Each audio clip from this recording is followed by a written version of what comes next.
Welcome to the Classic Construction video series where we're going to be talking about lean construction. We're going to be showcasing tools, using them in live demos, using different innovative processes, and overall how to be efficient in the construction industry in today's modern world. We're going to be doing a lot of fun stuff on here, trying to keep it light, trying to keep it quick, and overall just trying to educate everybody on this lean construction and the processes and how to make everybody more money, save more time, and overall be happier at the end of the day being in this industry. Thanks a lot. Subscribe, comment, let me know what you think. Woo! Here we go. Episode 1. Hope you like the intro. Okay, I'm basically going to be doing episodes once a week, 10 to 15 minutes long. I'm going to be talking about lean construction. I'm super pumped on this. I've been wanting to do this for a while. Finally getting around to doing it. Just been so busy with work and trying to figure everything out. So basically, this is the first episode, so I'm going to be talking about all the other episodes, what we're going to be doing, what we're going to be talking about, touching bases on different tools, different processes. Very excited. So, with that being said, I'm Brett with Classic Construction and Fabricating. I've had the business since 2012. We started out doing drywall patches, deck jobs, fence repairs, whatever we could do to get started. Big help from my brother. He has Classic Electric, so whenever he had patches, whatever he needed, we took care of. We'll be talking about that a little bit and touching bases on what we do for him, which is huge. That was the other thing that we've done. As a company, I'm trying to be innovative. I'm young. I don't want to be stuck in a rut. I don't want to be the guy at 60 years old still fucking putting bags on, still hammering nails. I want to change this industry. I want to be for the better. I want to work smarter, not harder. This is already a tough industry as it is, and it just keeps getting harder and harder because of technology. Everything that we do now, instead of getting a full 8 hours of work in, we're having emails, text, phone calls all day long. We're having to think about different jobs. We're thinking about multiple jobs in a day. We're thinking about task at hand, productivity, employees. I mean, there is 1,000 things to think about during the day. And if you can eliminate some of those things that you can think about, it's huge. It makes such a big difference. You feel better at the end of the day. You're not stressed out. You're not freaking out about something. So basically, lean construction has been a huge benefit for me. I got into it about 2 years ago, and I've just been immersed in it deeply. So basically, the history of me, been in the industry all my life. My dad's a general contractor. Obviously, I just said my brother, he's an electrical contractor, and so we're all in the trades. It's something I grew up in. I love it, and the problem I see is everybody is stuck in their ways. For some reason, contractors are very stubborn. I don't know why, but nobody likes to innovate, and I feel like that's a big problem. I'm feeling like a lot of the younger guys are real innovative and pushed to better themselves, but it's not even that big with the younger guys too, because they're getting taught by the old timers and they're just getting stuck in their ways before they even really start and go off on their own. Biggest thing for me, Instagram, huge. I got lost in it for probably a good 2 weeks. That's all I could focus on. I saw different guys on there doing construction, the lean practices. I'll be putting up their names right here. It's Brian BP Way, Paul Akers with Fast Cap, Ron Polk. There's a list of other guys, but those guys mainly I've been focused on, and I have studied their trucks. I've tried to immerse myself in everything that they have and trying to figure out what they do, as far as lean practices and in construction, which is the reasoning for these videos is because every time you search lean construction or lean practices, it's PowerPoints or it's a video of a construction site, and then they put some lettering on the picture saying, oh, you need to cut waste, you need to do this, you need to do that. and then they follow it up with, now you're saving 40% on time, you're making all this extra money, how would you feel with this, blah blah blah.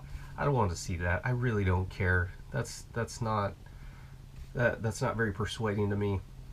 So what we're going to be doing in these videos is talking about lean practices and actually showing you.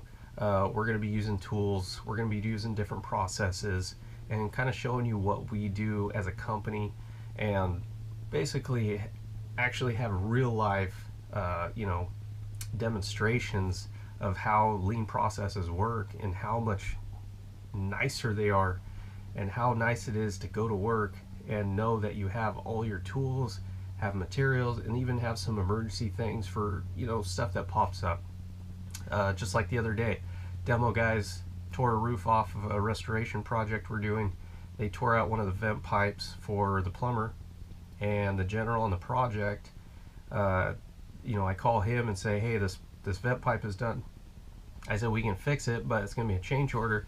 He was stoked because he wasn't going to be able to get a plumber out there for 3 days, and we charged him, but he was saving money with us because now a plumber doesn't have to go out there. We weren't held up. Everybody was happy. At the end of the day, we made an extra dollar, and also too, with that, it didn't slow us up. So in return, it actually didn't slow us down. It saved us a trip from having to go back and deal with what we couldn't do because of that vent pipe was messed up.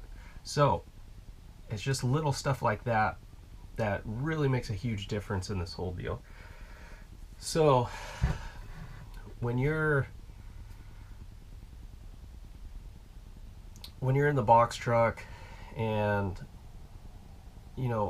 I have all these custom cabinets built, everything is great. I mean, everything is organized. We got these totes right here.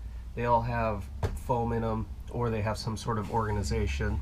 They're labeled, and that's something I'll be going through in future videos, is the truck build out, and kind of giving you a tour and understanding how we work day to day and see the big difference. I'm going to be showing you different trucks. I still have my old Ford, has a utility bed on it. I'll show you how I worked out of my Chevy with just a standard bed and a toolbox. So it doesn't matter at what level you're at right now, I'm going to show you how to be lean and show you how to be efficient basically in construction, no matter what vehicle you have. And if you don't want to go any further than those vehicles, by all means, that's great. I'm going to show you a big difference though, and the problem with lean construction is once you start, your mind won't stop on figuring out how to eliminate steps, how to make things easier. And the biggest thing in this trade is it's a physically demanding job. It's hard on your bodies, but it doesn't have to be. The problem is nobody wants to set up a truck or set up processes to make the job easier and more efficient. And so at the end of the day, you're not breaking your body as hard. You're making the same amount of money, if not more, than the next guy fighting everything. And also too, it's a lot less stressful, because like I said earlier, this job is very stressful because of the amount of things you have to think about. So anytime you can eliminate something you have to think about, have to eliminate a process, it just makes your job that much easier. And the other biggest thing is, growing up in this industry, I've seen recession after recession, and the problem is right now, with things being so good, people can name their own prices, they can make their own schedule, and the work can be mediocre. But when a recession hits, all construction comes to a halt. Everybody's scrambling, everybody's cutting everybody else out, trying to be lowest bidder, trying to just get work to stay busy, to pay the bills. And with being lean, I can reduce my cost if I need to, and I can still make a good amount of money, because at the end of the day, I'm faster than the next guy, and I'm a lot more efficient.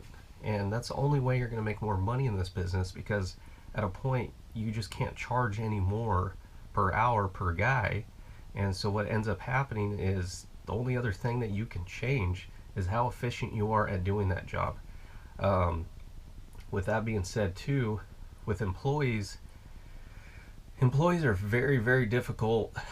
If you own a business and you have employees, you understand what I'm saying.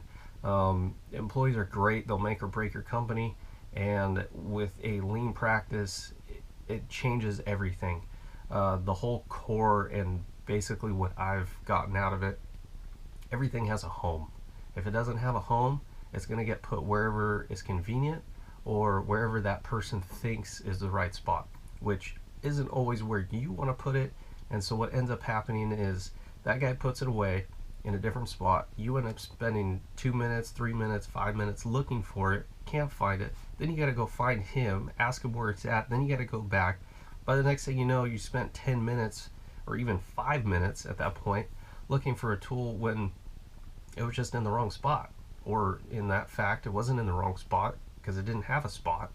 And that's a big problem. So if you have a truck and you have it set up where something has a home, then it won't get lost, or you'll be able to find it every time. It's going to save you time, it's going to save you energy, you're not going to be thinking about it. That's just one thing out of the many with this lean construction. And so that's how it helps me, is that anybody can walk in this truck and they can grab something. I got right here just an example: drill bits, hole saws, done.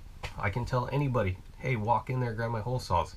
I don't have to tell them, hey, I think it's in the front of the truck, in the toolbox, underneath the drill, maybe, I don't know. And then they end up spending all this time looking for it. This way, done, easy, found. So basically, I want to keep these videos short and sweet. I know I have a shorter attention span. I'm sure a lot of other people do. So if you can, like, comment, share, subscribe, do whatever you can. Try to be involved. Help me, help you. I'm really excited about these videos. I really want to change everybody's thoughts on everything about construction. I want everybody to make more money. I want to just change this game to make everybody better. I'm tired of guys showing up with buckets full of tools, not being able to find anything, just being completely unorganized, which is fine. If you're a one-man show, I understand the buckets and tool bags, all that stuff, you know where it's at. But if you're trying to be in this industry with employees, it's huge. You got to make a difference. You got to make a change, and hopefully for the better. So this is my wrap up. Make sure to comment, let me know. I'm going to be using tools in real time, showing you different time lapses. Hey, this is regular skill saw, this is a Festool HK. I mean, the tools are huge, and I'm not a tool pusher, I'm not a tool reviewer. I'm not going to be saying, hey, you need to buy this to be more efficient, because a lot of cool things about lean construction is you really don't need a lot of money to convert into doing lean practices. Biggest thing is totes, all this, a Sharpie, some foam, and a label maker. To be honest, if you want to go bare minimum on lean and being efficient, you're really looking at a $200-300 investment tops on just totes and random little labels and stuff like that. So, but if you do have any questions, let me know. I'm very open. I'm very pumped about this, and I really want to make a difference. So stay tuned, subscribe, let me know what you think. Thanks a lot.